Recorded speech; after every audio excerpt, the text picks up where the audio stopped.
of quick points before I get started. Wanted to kind of introduce this next 8 weeks. About a month or so ago, we put out a survey in various places inviting people to help us choose the topics for a summer sermon series. It was a summer sermon series survey.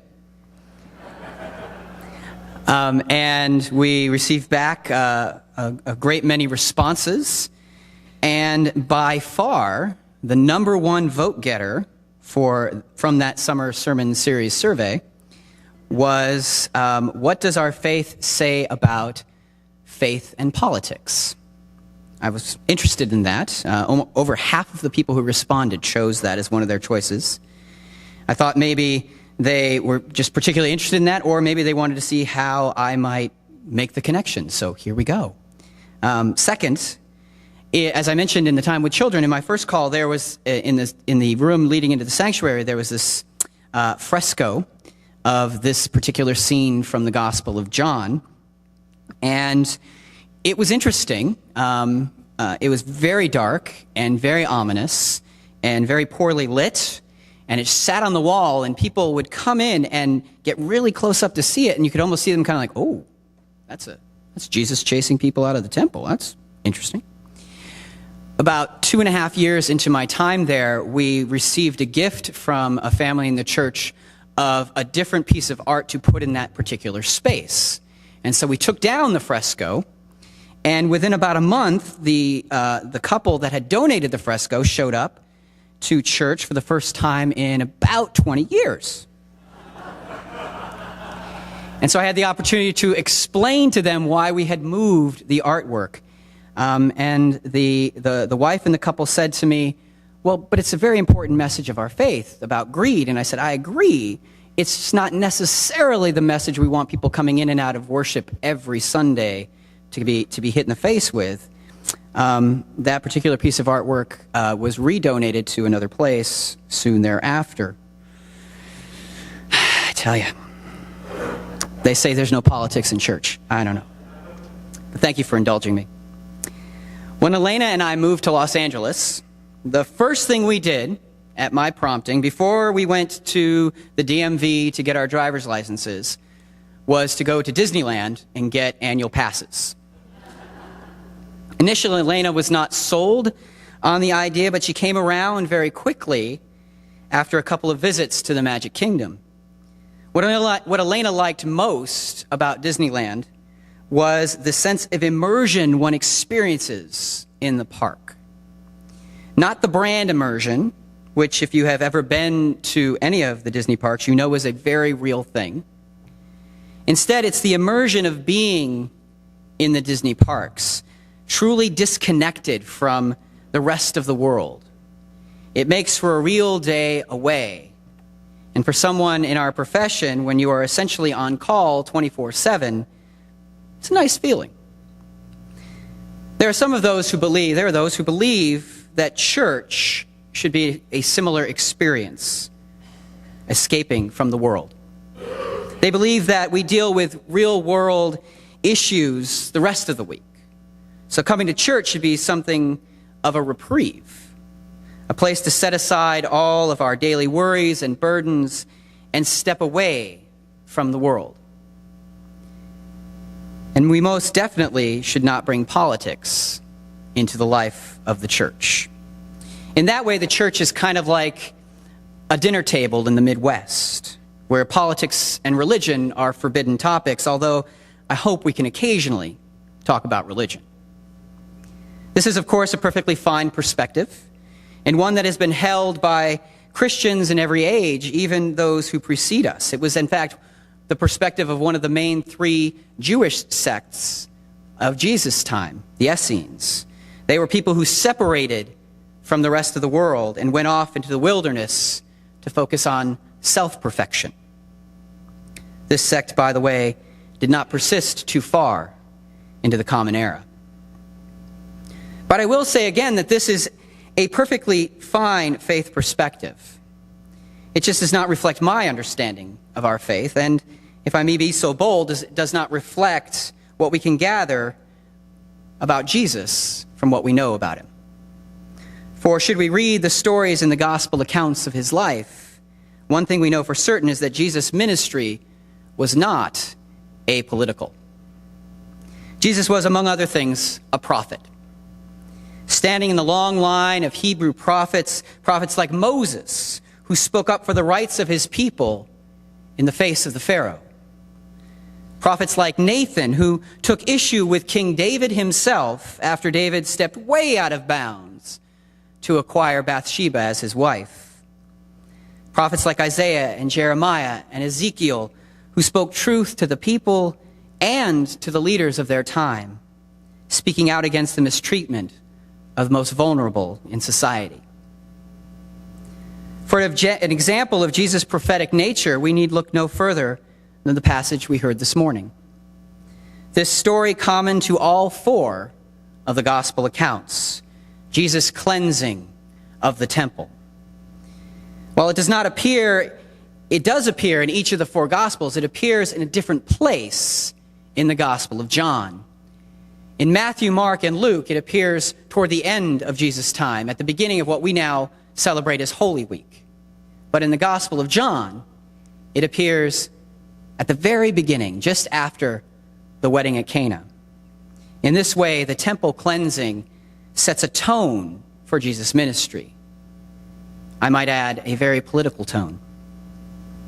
In this moment, Jesus confronts not only the religious leaders of his time, but the civil government that put them in power and serves to prop them up. He challenges the economic system in place, which takes advantage of the vulnerable. One might even suggest he is calling for a clearer separation of church and state. And in doing so, in being political in a place of worship, he causes quite the stir. Marilyn Salmon of Union Theological Seminary in Minneapolis describes the connection this way. Under Roman rule, the priests were not autonomous in their authority, even over religious matters. Roman officials appointed the chief priest, and he served their interests. Roman coffers benefited from that marketplace that supported sacrificial rites. A disruption at the marketplace at one of the temple courts during a festival like Passover affected Roman revenues. During the Roman occupation, they controlled the temple. We cannot know what Jesus had in mind by his angry demonstration, but he could not have been unaware that it would get the attention of the civil authorities.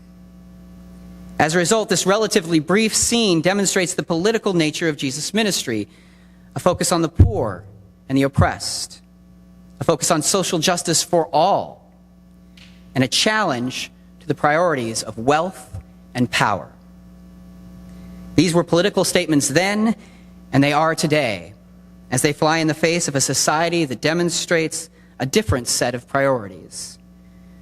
Also, using his faith as the lens through which he engages the world, Jesus results in this political engagement. I imagine people then, like the people of our time who feel that faith and politics should never overlap, I imagine them having something to say about that man who was causing trouble by talking politics in church. After all, this is where we come to pray and worship God, not talk about the mistreatment of the poor, not talk about issues of violence and oppression in our culture, not talk about the rights of immigrants. What do you think Jesus' response would be to such criticisms? And this is not only the one time that he's political. A quick review of the gospel accounts offers us other political moments from Jesus. The Sermon on the Mount, for instance. The moment when he stated that he brought not peace, but a sword. Jesus' discussion of the temple tax. His conversation with a rich young man resulting in a call to sell all. Or when he was challenged with a question about paying taxes to Rome. As you see, there has been a connection between faith and politics all along. At some level, the mere fact that we can debate the relationship between faith and politics is a sign of our privilege. Think for a moment about a time and place in our nation when such privilege was not universally enjoyed. Perhaps when slavery still existed, and people on both sides looked to their faith to justify their perspective. And those living in forced servitude, who believed that their freedom, which was a political matter in their time, was in fact a promise from God. Or perhaps we might consider the situation in what is the Middle East today versus the reality in which we live. Again, it's an interesting luxury that we would consider compartmentalizing our faith and the rest of our lives when in that region, the two are inextricably linked. If I may be so bold, should we take seriously our faith, the same is true for us as well. For my friends, as Christians and as Jesus models, our faith is intended to be the primary lens through which we view the world. It is not a Sunday-only endeavor. A few years back, William Deal wrote a book entitled The Monday Connection on being an authentic Christian in a weekday world. In it, he speaks of the challenges faced by churches to overcome the chasm that seems to exist between what we do in church on Sunday and what we carry out in the rest of our lives. He describes in somewhat blunt terms how, in today's world, Sunday Christians are irrelevant. The hymns, sermons, prayers, and creeds of Sunday morning have no impact upon the outside world unless they shape the lives of Christians during the rest of the week. The false idols and pernicious values of society remain unchallenged unless Monday Christians act and witness to their faith in everyday life in a relevant manner. For the majority of church-going people, Sunday morning is the time to get away from the cares of the world and to think about spiritual things. Sunday worship is a refuge from the world. Again, this compartmentalization only serves to make our faith somehow irrelevant to the rest of our lives. And by extension, the church becomes increasingly irrelevant in our culture. As Christians, we speak of values that are connected to our faith. We describe living lives that reflect such values, and we seek out ways to embody these values in our efforts as individuals and as a gathered community. Do we not then allow these values to inform our decisions and help us set priorities for our time and our resources? And further, why would we not take advantage of the opportunity to engage with other people of faith, to learn and grow together, embodying Jesus' call to mutual love and respect? At the start of this sermon, I spoke about the escape that Disneyland offers my family from the expectations of the world. To be completely honest, and you might have already guessed this, even the magic of Disneyland proves incapable of such an escape. They call it Fantasyland for a reason. The rest of the world is always there waiting. All we have to do is look at our phones to see a text from a church member or a colleague, or foolishly peek at Facebook, and the rest of the world comes rushing back. Given that, can we really turn it off in church? And why would we want to? Are we afraid that others will judge us for our beliefs? Are we concerned we will be misunderstood? It cannot be that we think faith and politics are somehow disconnected. I strongly believe that there is a difference between being political and being partisan. The former is simply engaging in conversation about the issues facing us in our world and in our lives, seeking mutual growth from an expanse of perspectives and experiences. The latter, from a church perspective, well, first, we'll get our nonprofit status pulled. And honestly, being partisan can only feed into the divisiveness that seems to pervade our society. Yet we cannot use that divisiveness in the broader society as an excuse to remain disengaged from one another. As we have now heard on multiple occasions, a practice of faithful and respectful conversation can be for us a ministry that serves not only those gathered, but serves as a model for a society in dire need of such models. Perhaps the experience of the cross-section of faith and politics need not leave us feeling bad or inadequate, but instead could be empowering, as we gain a sense of perspective for how to approach what is becoming a more challenging, more depressing world in many ways. Perhaps rather than simply feeling defeated, we might realize that there is hope as we explore the world that God is calling us to seek, here and now, and to believe that such a world is possible if we but engage with one another. Perhaps then, when we have committed to working together to make that better world a reality, we will no longer need to escape. Instead, it can be a place where we are fed, spiritually, but intellectually as well. And we can all depart into our weeks better prepared to be a part of that world.